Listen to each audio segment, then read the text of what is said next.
Ladies and gentlemen, welcome to Snyder's Inc. We got more Mr. Ballen. Let me make this clear. This is a reaction video. Reaction, because I've seen so many people confused on this part. If you don't understand how a reaction channel works, you don't know one thing. If you want Mr. Ballen's channel, the link to the original video with him just talking will be in the description below. And you click on that. But this is a reaction channel, me reacting to the videos. That's what this is.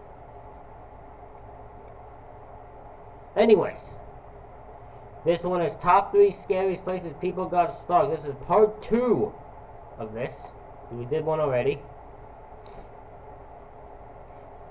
We'll get right into this. You guys ready? Of course you're ready. Let's go. Today's top story takes a sudden, wild detour that you will not see coming. Honestly, I'm shocked it's taken me until now to cover this one. But before we get into today's stories, if you're a fan of the strange, dark, and mysterious delivered in story format, then you've come to the right channel because that's all we do, and we upload 3, 4, even 5 times every week. So if that's of interest to you, please point at the like button's shirt and tell them they have something on it. When they look down, flick them in the nose. Don't do that. Do not do that at all. No. Also, please subscribe to this channel and turn on all notifications so you don't miss any of our weekly uploads. Alright, let's get into today's stories.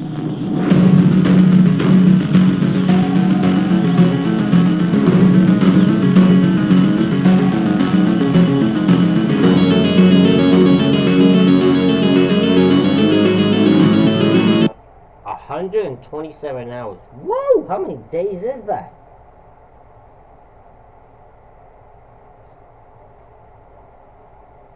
It's gonna be like 5 days or 6 days or something like that. Jesus Christ. What was someone doing for that long? While he was in college at Carnegie Mellon University, Aaron Ralston studied mechanical engineering, French, and piano, and then upon graduation, he moved to the Southwest and took a job as an engineer. But 5 years into his corporate job, he realized he hated it, and so he quit and moved to Colorado to pursue his real passion in life, which was mountain climbing. On April 25th, 2003, Ralston takes a trip to Utah where he plans to explore the Canyonlands National Park. He slept in his truck that night, and the next morning at about 9:15 a.m. he gets up, and it's this beautiful Saturday morning. He hops on his bike, and he bikes 15 miles to Blue John Canyon. Fair enough, fair enough. Plans to go walk and do this little canyon walk. Probably wouldn't do it by myself, but you know what? That's whatever, if it's what he wants to do, that's what he's got to do. You know what I'm saying? So, see what he's got. The canyon was an 11-mile gorge that at certain places was as narrow as 3 feet across. And so Aaron locks up his bike and he begins walking through this canyon. About 6 hours later at 2:45 p.m., Aaron is right at this section of the gorge that's getting really, really narrow, and below him is about 100 feet down to the bottom of the desert floor. He was going to walk with both feet on either wall because it was so narrow and kind of Spider-Man his way through this section of the canyon. But oh, that just sounds like something that's bound to fuck up. That doesn't... maybe it might for him. That would fuck up and me. I'd slip and fall and I'd end up not able to get back out. As he began that maneuver, a huge 800-pound boulder became dislodged above him, and it comes tumbling down, and he barely gets out of the way, but it lands on his arm, and it pins his arm against the wall, and he can't move, and he's... Oh my god. So he's sitting there and he moves out of the way, but the boulder lands right on his arm, and now he's stuck because the boulder is right on his arm. Oh my god. That has to be freaking terrifying, man. Suspended 100 feet off the ground, and he's 20 miles away from the nearest paved road. Immediately he tries to pull his hand free and push the rock off, but it's not going anywhere. And that's when it dawns on him that he didn't tell anybody he was going to be in this gorge today. Always tell people you're going somewhere. If it's something like this or anywhere, no matter where it is, tell someone you're going there in case something happens. You never know what could happen, and people need to know where you were going. Always let people know you're going somewhere. No one knows he's here, and he's so far away from anyone that can help him, and he doesn't have a cell phone, he doesn't have a radio, he's got no way to communicate with anyone who could potentially help him. Now, the position he was in was not him dangling by his arm 100 feet off the ground. He was able to position himself against the rocks where he wasn't dangling. He was able to sit fairly comfortably besides his arm being crushed, and he was able to use the rock that actually had pinned him there as a sort of table or something to lean up against. And after he calms down a little bit, after a few minutes, he reaches back and he pulls his bag out in front and he starts taking inventory of what he has. And all he had was 12 ounces of water, so just a single water bottle, and he had 2 burritos and some candy bar crumbs. That was all he had. So he didn't have much. So he didn't have much to go off of in his life-threatening situation. And it's not that he didn't plan for it, nor would anyone have planned for it. In terms of tools, all he had was this crummy multi-tool, and it did have a little knife that extended off the end, and almost immediately he takes that multi-tool and begins chopping away at this boulder to try to see if he can maybe crack it and push half of it off. But he's finding out very quickly that it's completely futile. It is not moving. It is an enormous boulder. It's not going anywhere. He cannot possibly break it with this crappy little multi-tool. As the sun began to set, Aaron started thinking really seriously about trying to cut his arm off. But again, all he has is this multi-tool and this crappy little dull knife, and he's thinking there's no way I can cut through my arm. There's bone in there. I can't possibly saw through the bone. That sounds about right. Yeah, you wouldn't be able to. With just a little crappy dull knife, you probably wouldn't be able to. It'd take probably too long. Damn, he's in a situation where he probably doesn't even know what to do. He's probably terrified. And he has to figure out how the heck is he going to get out of the situation. Or he has to he's trying to probably prepare himself and may have to die in this situation. Because no one knows where he is. No one knows where to look for him. And so very disheartened, he puts his multi-tool away and he begins to nurse the water and slowly eat the food and thinks maybe some miracle will happen where over the next couple of days, someone will be within earshot, I can yell to them and they can come get me, or maybe someone will see me when they're hiking overhead. I can just wait it out. But by the 5th day, he had run out of water. He was becoming delirious. He was actually drinking his own urine at this point, and he expected to die overnight. And so with his multi-tool, he etched his name into the rock, and then underneath it, he etched the date he expected to die, which was the next day. And then after that, he put his multi-tool down, and he did have a camera with limited battery, and he pulled that out, and selfie style, he filmed goodbyes to his family. My name's Aaron Ralston. My parents are Don and Larry Ralston of Englewood, Colorado. Whoever finds this, please make an attempt to get it to them. Be sure of it. I would appreciate it. Damn, he looks like a guy who's just giving up. He's expecting to die. Because he's stuck in this rock now. He probably is expecting, and you can feel the defeat in him as he's probably planning that, okay, he's come, turns back, he's probably gonna die here. Man, that is heartbreaking. After he was done filming, he put the camera away and he leaned up against the rock and fully expected to die. But he starts to have this really intense dream where he sees himself playing with a child and he's missing his right arm. And he takes that as a sign that he's supposed to chop his arm off and get out of here alive and go start a family. And so he wakes. What an interesting thing. He had a dream that pretty much made it clear to him, no, you need to live. You're not supposed to die right now, you need to live. Wow. Something wanted him to know you're not dying yet. You're supposed to live, so get to living. Wakes up from this dream and suddenly all he wants to do is survive. And he looks at his arm, which is already starting to decompose at this point, and he thinks to himself, I know I can't cut through bone, but what if I'm able to break my arm clean through? I can take this blade and cut through the break in the bone. And so he began testing using the edge of the rock as a fulcrum to see if he'd be able to break his arm, using the torque of pushing it over the edge of the rock. And when he started to sense it was possible, he took a deep breath and then he broke his arm. Takes his multi-tool. That had to have been, oh my god, that had to be painful as all hell to do though, but you're just full on breaking your arm at your own accord. Oh my god.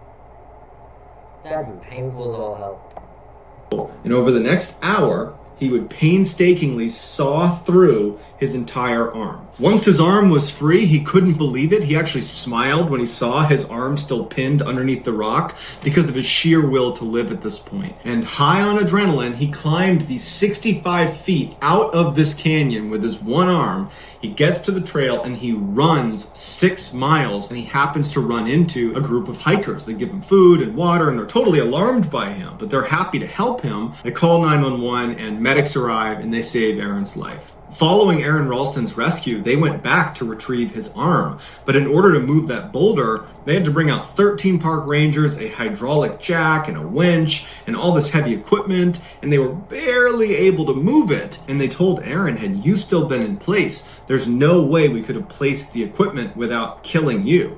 So basically, you had to cut your arm off in order to get out of there.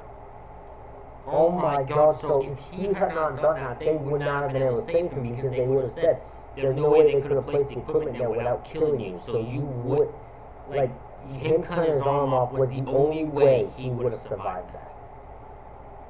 Wow! That is insane. There was no other way out. And so for Aron, I'm sure that felt pretty good to feel like you cut your arm off and that was the right decision. They would take his arm and they would cremate it and give the ashes to Aron. And Aron, after having his cremated arm for a couple of days, decided, no, I need to put this where it belongs. And so Aron went back out to the canyon where he had been trapped, and he scattered his ashes over the boulder that had nearly killed him. In 2010, Aron's ordeal was turned into a huge blockbuster movie called 127 Hours, where James Franco plays Aron Ralston in the movie, and it's an incredible movie. I've never watched that movie. I feel like I need to. I need to find that movie. Someone let me know in the comments if you know where I can get that movie, because I want to see it.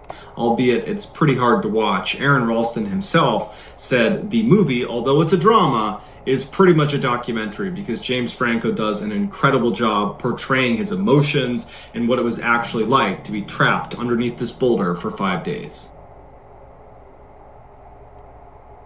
Icicle. Oh god, what is this going to be? In 1984, 19-year-old Timothy Molnar was living at home with his parents in Daytona Beach, Florida, while going to school for aeronautical mathematics. On January 24th, Timothy gets up and begins his day just like every other day of the work week, by going downstairs, having a bite to eat, and then taking his younger brother Frank to school. Once he dropped Frank off, he drove across town to his university where he had class, but as soon as he parked, he realized he had forgotten his bike, and that was something he brought with him everywhere. And so before class started, he went back home, he got his bike, put it in his car, turned around and headed out, and his mother would step outside and see him trailing away down the road, and that was the last time she, or anybody in their family for that matter, saw him alive. What? What happened to him once he left? What happened to him? At night, when Tim didn't come home, his family called the police. The police asked them, is there any reason he would want to run away? Is he in trouble? Is there anything going on? And his family's like, no, he's a straight-A student. He's got lots of friends. He's super happy. He's well-adjusted. He's on a great career path. There's nothing in his life to indicate that he would want to run away or that he's in trouble. I know he doesn't drink or do drugs. There's really nothing. So the police begin their investigation, and they start by looking at the family's credit card bills, because they knew Tim had a credit card that was connected to the family account. And they found there had been a charge placed the same day he had gone missing in a gas station about 150 miles away. And so the police go out to this gas station and they find someone that had been there when Tim was there, and he was able to describe exactly what he looked like, what his car looked like. And the police ask him, was Tim alone? And the witness says, yeah, he was alone. He was acting totally normal. I saw him go into the store, and then I saw him come back out again, and that was it. I don't know where he went after the gas station. So for the next couple of days, nothing really happened. There were no leads to operate on, and Tim wasn't getting in touch with them, so they just waited. Then on January 30th, so about a week after Tim has gone missing, Tim's family receives a letter from an auto impound company in Atlanta, Georgia. And the letter basically says, there is a car that's sitting in our lot that is registered to your house. You need to come out here and get it. And so the family goes to Atlanta, Georgia to inspect the car, and they walk up to it, and there's nothing suspicious about it. There's no scratches on it. What did this kid do once he left that house? And why did he abandon the car in a random parking lot in Atlanta, Georgia? What's going on? tires are all fully inflated. They look inside and there's no sign of a struggle. There's no blood. There's no debris of any kind. But what they would find inside the car were Tim's credit cards, his wallet, his license, and other items suggesting that perhaps Tim is trying to ditch his old identity and start a new one. They also noticed a few very expensive items that they knew were always in his car were now missing. His car stereo, his toolbox, and his bike. Tim's family stayed in Atlanta for a couple of days thinking maybe Tim will return to this car, but after a couple of days it was clear that they weren't doing any good sitting there, so they went back to Florida. When they got back, they looked inside of Tim's room a little bit more closely and they discovered that none of his clothes had been taken. There was no suitcase taken. It was like he left with just the clothes on his back. They also checked his savings account and he had taken all the money out but left $10 in there. And the family believed that by leaving that $10, what he was really saying is, I'm gonna come back someday. But he didn't come back and they never ever heard about him again. It was like he just vanished. A decade after Tim went missing, the TV show Unsolved Mysteries aired a segment about Timothy and his disappearance in hopes that the viewers would be able to give them some information about the case. And sure enough, a man named Stephen Cull, who was living in Wisconsin, called into the show and said, without a doubt, I know where Timothy is. He told them this story about how 10 years earlier, he was walking around this forested area in Wisconsin when he came to a clearing in the middle of this forest, and he saw this lump in the middle of the ground. And he didn't know what it was. It was winter time, so he couldn't tell if it was wood or an animal. And he walked up to it and he looked down and he realized there was this huge block of ice. And when he brushed the snow off the top, he couldn't believe what he was seeing. Inside of this huge block of ice is the dead body of a young man. Cull would immediately call the police, who would show up. They would get the body out of the ice, but there was no identifying information on him, and he was very badly decomposed at this point, and so they had no way to identify him, and so he was buried and he was unclaimed. But from the second Steve saw that dead body in the ice, that image was seared into his mind. And so when the TV show Unsolved Mysteries put a picture of Tim up on the screen saying, if you've seen this guy, let us know, Steven's like, oh my gosh, I recognize those clothes. That's the guy who was dead in the ice block. And so the police go to Wisconsin, they dig up the body that was inside of the ice, they do a DNA test, and sure enough, it's Tim Molnar. Even though Tim's... What the heck happened to Tim that led him to be trapped in a block of ice? What? What happened to this guy? This kid? I am baffled so much right now. Tim's body was almost completely skeletonized at this point. The coroner said there's no sign of trauma to his body, none. However, they weren't able to determine a cause of death. To this day, we have no idea how or why Tim wound up 1,200 miles away, frozen inside of a block of ice. This is a mystery. I'm so shocked. I want to know more. Damn.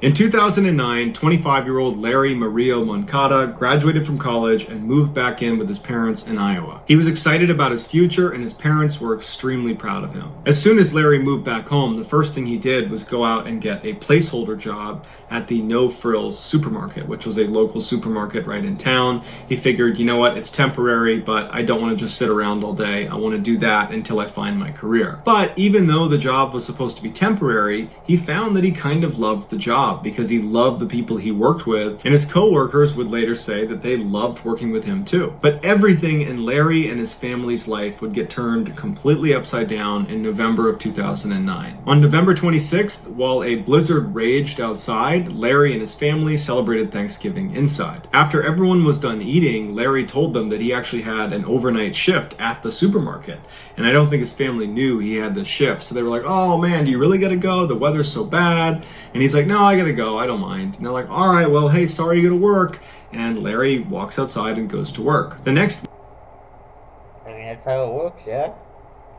It probably was just a regular day for him at that point. He just had an overnight shift, fortunately in bad weather. But he had to go make that money. Morning, when he came back from that shift, his mother would say something seemed off about him. When he came inside, he was very disoriented. He didn't really know where he was, and his mom's trying to tell him that everything's okay. What's going on? Did something happen out there? And this is when it dawned on her that he could be having an anxiety attack. Just a few years earlier, Larry had had a whole bunch of panic attacks, and he was really struggling with anxiety, and it wasn't until his mom made him go to the doctor and put him on medication that he stabilized. But at this moment, she didn't know if her son was on any medication or not, so just to play it safe, she said, "Hey, let's go to the doctor and have you looked at. You don't seem well." So she brings him to the doctor, and the doctor quickly prescribes Larry an antidepressant. They go and fill the prescription, they go back home, and Larry takes one of these antidepressants. But the medication didn't seem to be doing anything, because over the course of the day, Larry got progressively more and more stressed out and more confused seeming, and eventually he told his mom that he was hearing voices in his head that were telling him his heart is beating too quickly and he needs to eat sugar to slow down his heart. And his mom is looking at him thinking, what do I do about this? And so all she could think to do was just to stand next to him and kind of comfort him as he sits there eating sugar over the course of the day. Finally that night he would fall asleep, and his mother prayed that over the course of the night that somehow this medication he had been prescribed would kick in and he would wake up and feel better, because so far it really seemed to only be getting exponentially worse. But the next morning when Larry got I have anxiety now, but I would never want to have a situation like this. This is insanity. God damn. Poor dude. up, he was just as bad as the night before, except now he was having these vivid hallucinations. He said there were people in the house that were looking for him, and so he spent the day running around the house, hiding from people in the house that were not actually there. Then finally that night, Larry just kind of loses it and begins screaming at his parents and berating them before suddenly running out the front door without shoes, without a jacket, no wallet, no cell phone, no anything, and he just runs directly into the blizzard and disappears. His family was so caught off guard by I apologize. Sort of coming down with something right now.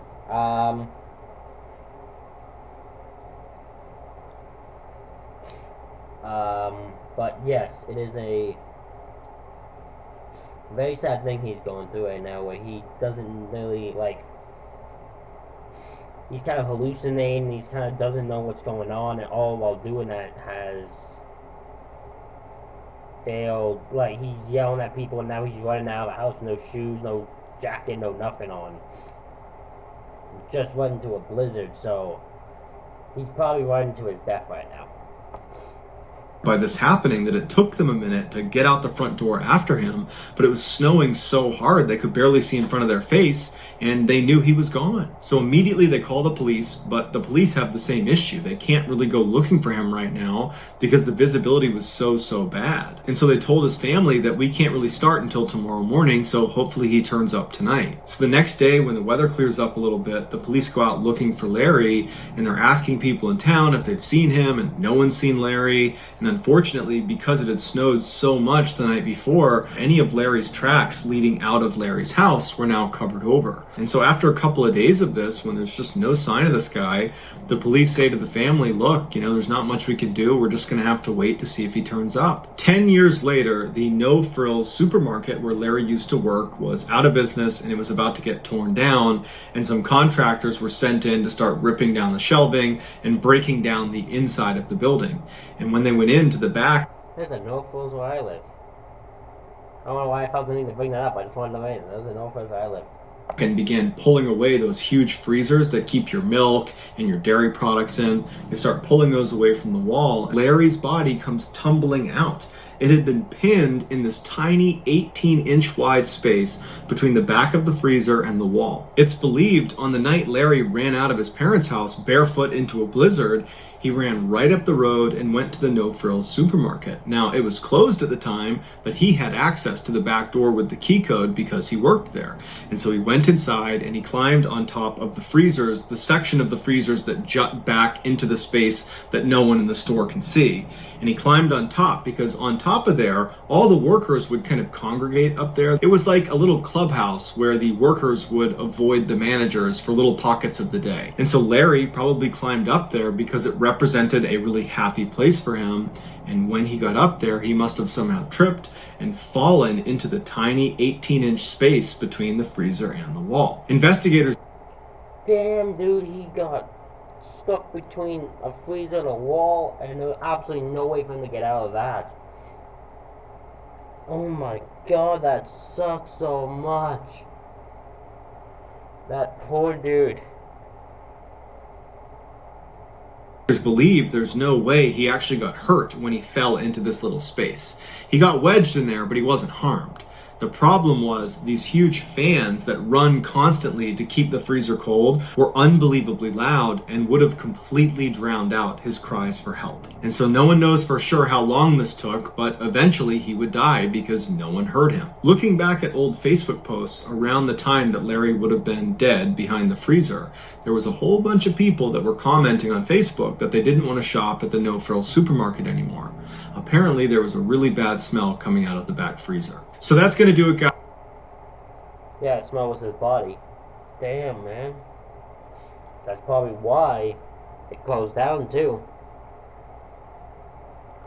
At this point here, this guy just tried to find a happy place for himself. And ended up dying from it. Well, everyone, thank you for watching this reaction video. Hope you all enjoyed it. Hit the like button, hit the subscribe button, comment what you think down below. Apologize for the video freezing. If you watched my last video, you know what's going on with that. Thank you all for watching, and I will see you for the next one.